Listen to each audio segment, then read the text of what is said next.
Alright, ladies and gents, today I just want to obviously do a quick video, just kind of show you that I've been grinding non-stop to basically get an E1 LNJO.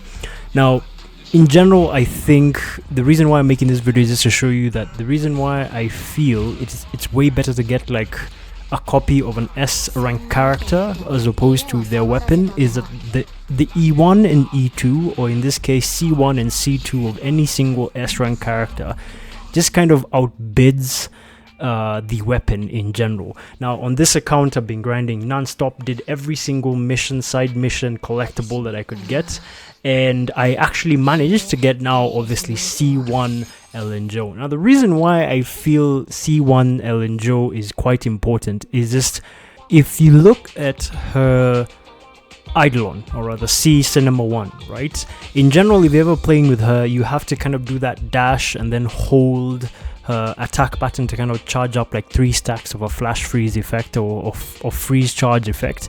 But with her E1, you can basically just mash it, and all you're doing is just sprinting, obviously holding sprinting, and then basically just tapping your attack button. This sort of actually it does in a way make it easier to play LNJO, and this obviously at the end of the day kind of compares to what I've been talking about with every single gacha game.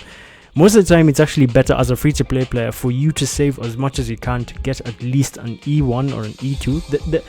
100% there is going to be the temptation for you to roll for every single new character that comes out, but for 4-star characters you can always get the Eidolons or cinema, or obviously versions in this game specifically. But what I've learned and what I've tried to do without spending any money is being able to complete every single thing in the game, or rather just as much as I can in the game, and being able to get that specific unit, or rather S rank unit character, to at least E1 or E2, not E6, because obviously that'll take probably a year of saving after a character has come out. But in this case, I obviously, because the game has come out, they're very generous with the amount of things that they give.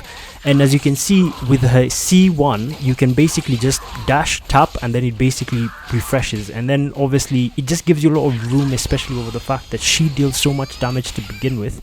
It's so much easier for you to stack up her freeze charge effects faster and more efficiently, obviously due to the fact that now you can just sort of run tap instead of run and hold, and it gives you this endless supply of her freeze charge effect, which makes it so much better for you as a player, specifically when you're playing the game.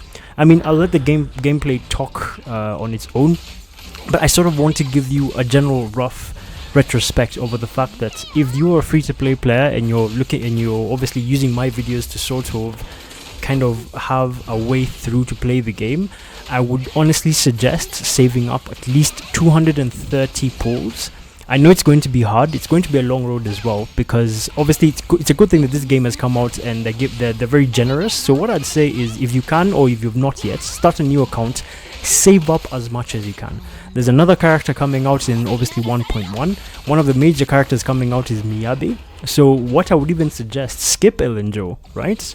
Because I've actually created an account where I'm just saving up as much as I can, because I want to be able to get at least either a C3 Miyabi or a C2 Miyabi.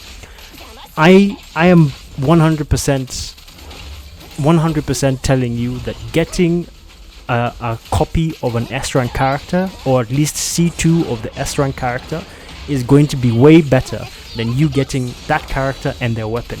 Because as you can see, it's so easy for me to build up her freeze charge effects by just running and then tapping the button, whereas now I have an endless obviously view or endless charge effect for her special attack and stuff, whereas before I had to basically run and then hold it and then run and then hold it.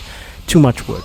E1, best way to go. If you're going to, obviously if you're rolling for LNJO, there's only about like 4 days left, it's better for you to get her C1. Her C2 also improves her damage output, but what I would suggest, if you're going to be getting LNJO, best way, just get her Eidolons as well, or get her cinema tickets or whatever. But with that said, I hope you guys have a good one. I'll see you in the next one.